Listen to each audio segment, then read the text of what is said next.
marka hore waxaan rabaa inaan u tacsiyeeyo geeridii naxdinta lahayd ee ku timid wasiirkii waxbarashada Jubbaland Macallin Maxamed Ibrahim oo ku geeriyooday waddanka India tacsidaas oo aan rabaa inaan u diro ummadda Soomaaliyeed meel kastoo joogto gaar ahaan ummadda reer Jubbaland waxaan leeyahay samir iyo iimaan Allah ka siiyo ummadda Soomaaliyeed guud ahaan gaar ahaanna ummadda reer Jubbaland samir iyo iimaan Allah ka siiyo gaar ahaan ehelkii iyo qaraabadii iyo awlaadii uu ka tagayna waxaan leeyahay samir iyo iimaan Allah ka siiyo inta kadib shirkanagan jaraa'id ee maanta wuxuu daaran yahay ama ku saabsan yahay isla tacsidaas wasiirka markuu ku dhintay meesha la yiraahdo India waa laga soo qaaday waxa la soo marsiiyay Addis Ababa shalay baa laga soo qaaday waxa la keenay magaalada madaxda Soomaaliya Muqdisho waxaan lagu wargeliyay mas'uuliyiinta ka soo jeedo dawlad goboleedka Jubbaland ee federaalka ka tirsan in ay xubno kamid ah wax ka galbiyaan janaasadaas si ay u geeyaan magaalada Kismaayo oo aaskiis uu ka dhici lahaa annagoo ah 3 senator Axmed Xaashi senator Iftiin Xasan Iimaan Baasto iyo anigoo idin la hadlayo senator Cabdullaahi Sheekh Ismaaciil Fartaag waxaan kamid ahayn mas'uuliyiintii lagu soo qoray diyaaradda si ay wax uga galbiyaan janaasadaas Allah u naxariistay Macallin Maxamed saasi la eg waxa kamid ahaa wasiiro ay kamid ahaayeen Maxamed Aadan Dhuubow iyo wasiir Ashkir iyo wasiir Mukhtaar iyo agaasimaha maxaa la yiraahdaa xafiiska ra'iisul wasaaraha Axmed Nuur iyo mas'uuliyiin kale oo fara badan oo isugu jira saraakiil iyo mas'uuliyiin hore iyo kuwa hadda mas'uuliyadda dawladda wax ka haya ay kamid ahaayeen markaan tagnay saakii 9kii barqanimo garoonka diyuuradaha diyuuradii meedka qaadi lahayd iyo diyuuradii waftiga qaadi lahayd galbin lahaa maxaa la yiraahdaa janaasada wax ka galbin lahaa markii la fuulay oo labada diyuuradba la istaaray ama la muxuu ahaa bayloodada ay dhaqaajiyeen diyuuradii aan saarnaa oo kamid ah dadkii saarnaa markii albaabka loo soo xiray waxa uu yimid nin nalagu yiri wuxuu ka socdaa nabad sugidda wuxuu la hadlay bayloodkii diyuuradii waa la damiyay waa la isweydiiyay cabaar baa meeshii agaasimihii ra'iisul wasaaraha xafiiska ra'iisul wasaaraha iyo wasiir Ashkir iyo waa muxuu ahaa arintii bay dhax galeen cilada meel ka jirta muxuu ahaa yaa la raadiyay isla markaas hadana diyuuradii waa nala soo fuulay waxa la yiraahdaa dhammaan soo daga dhulka soo daga dhulka soo dhacnay waa la isweydiiyay waxa la yiraahdaa sabab diyuuradii kale oo meedkoodii waa dhooftay maxaa midaan lagu haystaa sii wad soo wad war badan ka bacdi waxa la soo dhajiyay hadday saaran yihiin senator Cabdullaahi Sheekh Ismaaciil iyo senator Iftiin Xasan Iimaan iyo afayeenkii hore ee Jubbaland Axmed Carab diyuuraddan ma bixisho saasaad ku baaqanaysaan arintaas markay dhacday waxaan weydiiyay amarkan yaa soo bixiyay xagees ka soo fulay waxa noola sheegay amarkan inuu ka soo fulay ama uu soo gaarsiiyay wasiirka duulista hawada nin la yiraahdo Omar iyo nabad sugidda Soomaaliya muxuu ahaa saraakiisha nabad sugidda Soomaaliya ama taliska nabad sugidda Soomaaliya amar ka soo baxay inay tahay nolol sheegay arintaas markay dhacday annagoo qiimeynayna marka wax badan dadka saaran diyaaradda oo muxuu ahaa janaasada u socday iyo isqabqabsi meedka korkiisa inaan ku booqno annagoo diidayno aniga iyo senator Iftiin waxaan go'aansanay inaan ka soo harno diyuuradda maadaama la go'aansaday maadaama ay muxuu ahaa mas'uuliyiinta ugu sareystay ama muxuu ahaa wasiirka duulista hawada ha ahaado ama taliska nabad sugidda ha ahaadee haddii wax isku qowleen inaan mataqaanaa ka harnaan go'aansanay intaas waa intii dhacday weeye oo arabina ummadda Soomaaliyeed u bayaamiyo haddaan marka hoos soo dhaco waxa nasiib darro ah waddanka Soomaaliya oo ogtihiin meeshuu marayo dhinac walba dhinaca caafimaadka iyo mataqaanaa haatan cudurka adduunka dhan ka socdo gaar ahaan dalka Soomaaliya ka socdo la dagaalankiisa iyo wacyigelintiisa hadday ahaan lahayd dhinaca nabadgelyada oo aad ogtihiin mayd maxaa u dambeeyay mid kala sii wado xala u dambeysay garoonka diyuuradaha iyo xerada xalane ee cadawgii al-shabaab ay ku garaacahayeen maxaa la yiraahdaa hoobiyaal iyo meel la maran laayahay oo hoobiyaashii ay ku daadanayaan muxuu ahaa xaruntii ama airport ka ahaato ama xarunta xalanaha ahaato waxa nasiib darro ah ummadda Soomaaliyeed nasiib darradu soo heedaa waxay tahay meeshay ka hadli lahaayeen nimankan filla Soomaaliya joogo oo ugu weeyahay madaxweyne maxamed cabdullaahi farmaajo oo ama wasiiradiisa ku jiraan ama taliskiisa nabadgelyada ku jireen intay ka hadli lahaayeen maxaa la yiraahdaa nabadgelyada intay ka hadli lahaayeen intay ka hadli lahaayeen koronaha iyo cudurka faafahaya intay ka hadli lahaayeen fatahaadaha iyo wax ka dhacay dalka Soomaaliya rafaad ka dhacay intay ka hadli lahaayeen inay ku mashquulaan diyaarad mayd wado oo tacsi wado hebel waa fuuli kara hebel ma fuuli kara inay ku mashquulaan waa nasiib darro Soomaaliya u soo hoyatay waxaan filahayaa arintaas ayada ah waa arin aad iyo aad hadday ka qarsoonayd ummadda Soomaaliyeed haddii ay indho waaweyn ku arkaan u baahan wax kale umaana soconin inaan janaasaha soo aasno oo aan soo noqonno inta u soo duceyno ummadina u soo tacsiino maadaama aan haysan tirada laga soo doortay Jubbaland buu qorshahanagu ahaa inay marka janaasada siyaasadeeyaan wax aad iyo aad loogu xumaado waay intaas ummadda Soomaaliyeed inaan u bayaamiyo waxyaalaha ka socda dalka Soomaaliya muddooyinkan ama say wax ku wadaan madaxweynaha dalka Soomaaliya maxamed cabdullaahi farmaajo iyo talisyadiisa especially taliska nabad sugidda waxyaalaha aan ka aamusnayn oo dhagaha iyo indhaha aan ka haysanay oo hadda aan ka aamusi karin baa jiro maxay yihiin waxaas waxa gada ka socdo guud ahaan Jubbaland ka socdo gaar ahaan gada ka socdo wax laga aamusi kara ma aha gobol dhan oo gada la yiraahdo oo dawlad goboleedka Jubbaland ka tirsanaa oo shaqada laga soo qabtay la wada og yahay in la qabiyaaladeeyo la qabiileeyo oo madaxweynaha qaranku uu yiraahdo inta qabiilkayga deganaabaan gooni u waxaynayaa oo maxaa la yiraahdaa waa takooraya oo ma taqaana intaas la go'ahaya waa arrin fool xumadeeda leh ummadda Soomaaliyeed waxa uu sheegayaa gobolka Gada wuxuu ka tirsan yahay dawlad goboleedka Jubbaland kana mid aha dastuurka Soomaaliyana waxa ku qoran dawladda federaalka ah iyo dawladaha xubnaha ka ah gobolka Gada wuxuu ka tirsan yahay dawlad goboleedka Jubbaland waxaana waa taariikh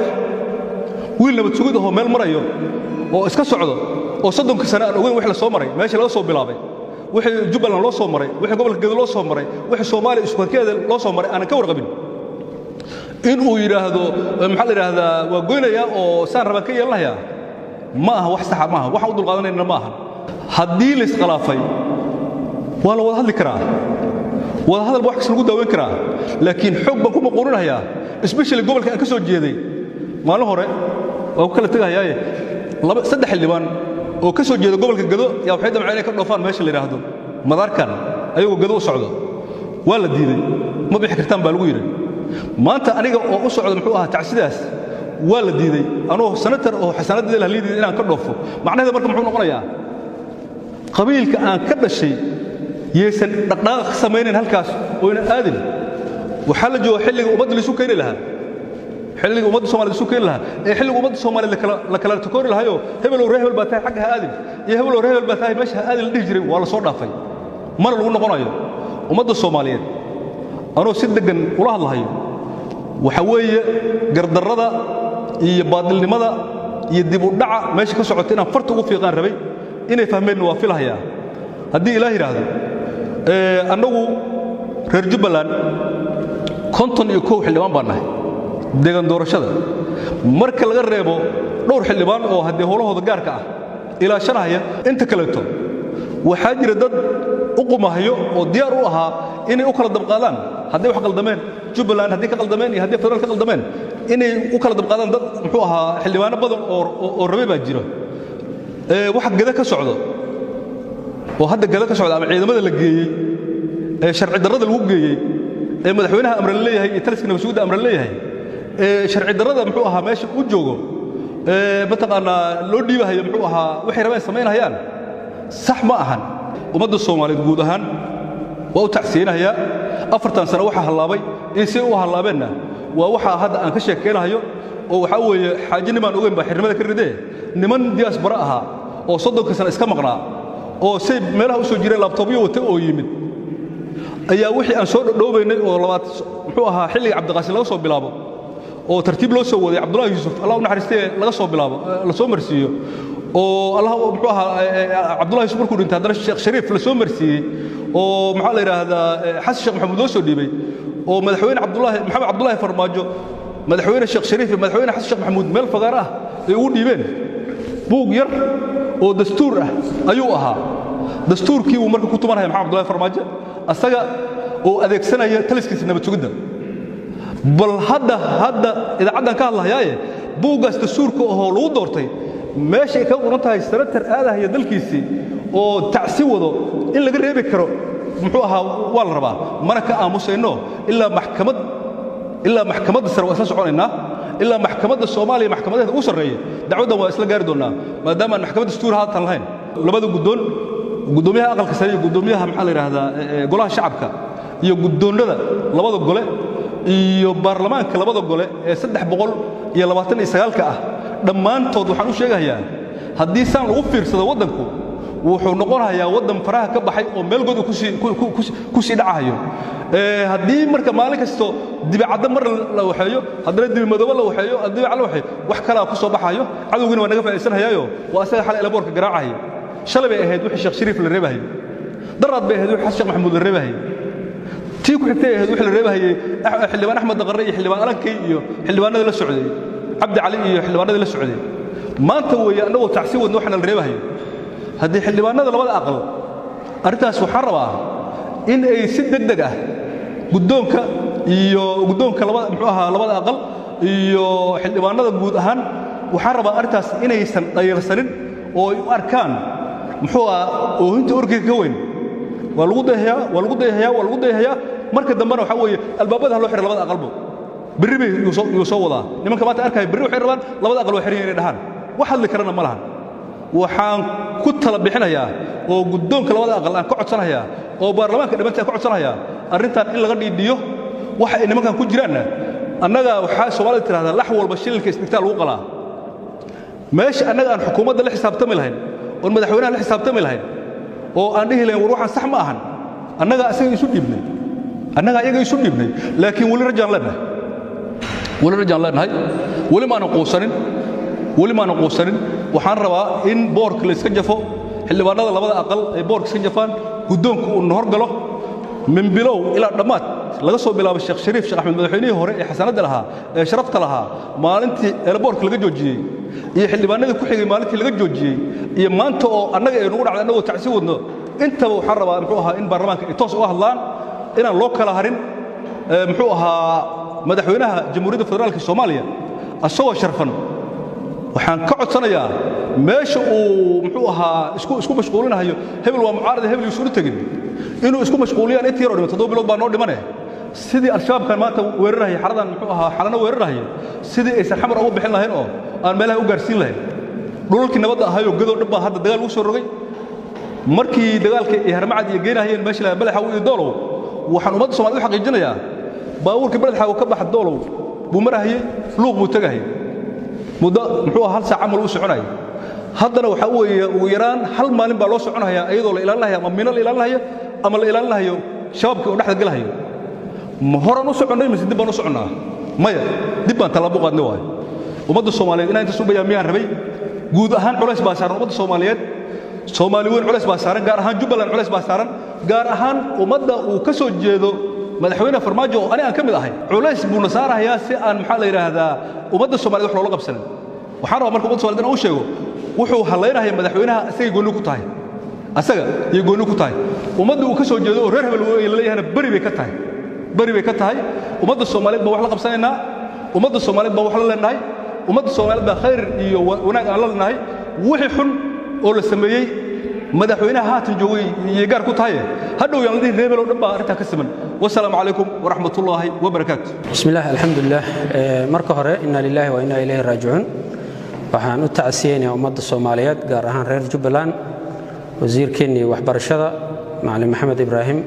ilaahay ha u naxariisto qabrigiisana Allah u waasiyo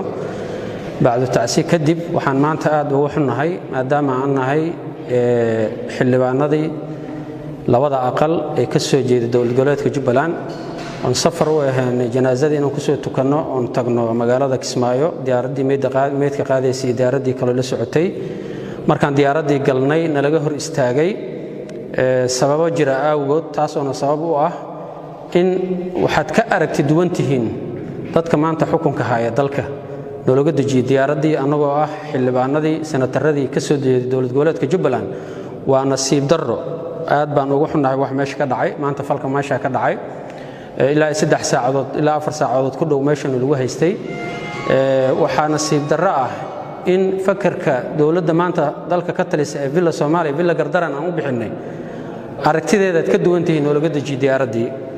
arrintaas waa arrin fool xun waa arrin ceeb ah waxaan leenahay ninka dalkan u dhiibana waa Maxamed Cabdullaahi Farmaajo oo inuu Soomaaliya hogaamiyo maanta qof iga aragti duwan ayaan ka daba qaylinayaa waa nasiib darran leenahay maanta arrinta ayada ah Farmaajo maanta waxaan ugu fadhinay amniga dalka inuu sugo coronavirus-ka dalka ka socdo uu sugo colaad beeleedyada deegaanada ka soo cusboonaaday oo laba dawladda iskugu direyso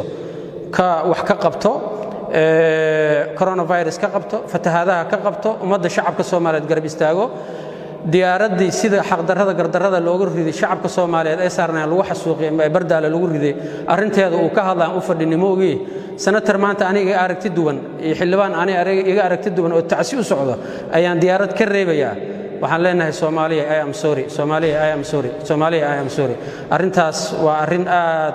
aan ugu naxno arin nasiib darro ah u soo hooyay Soomaaliya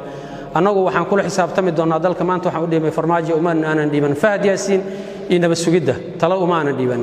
insha Allah ta'ala sharcigan horgeyn doonaa maxkamadahan tagi doonaa xuquuqda muwaadinimo xuquuqda xildhibaannimo xuquuqda qofka muwaadinka Soomaaliyeed uu leeyahay in lagu tagto la yiraahdo maanta waad iga aragti duwan tahay waxaadna iga aragti duwan tahay saas diyaaradan tacsiid u socoto mar raacis waxaan leenahay waa nasiib darro aad baan ugu xunnahay inta dhimatayna Allah u naxariisto insha Allah ta'ala arrintan arrin aan ka hari doono maaha waa arrin daba taagnaani doono insha Allah assalamu alaykum wa rahmatullahi wa barakatuh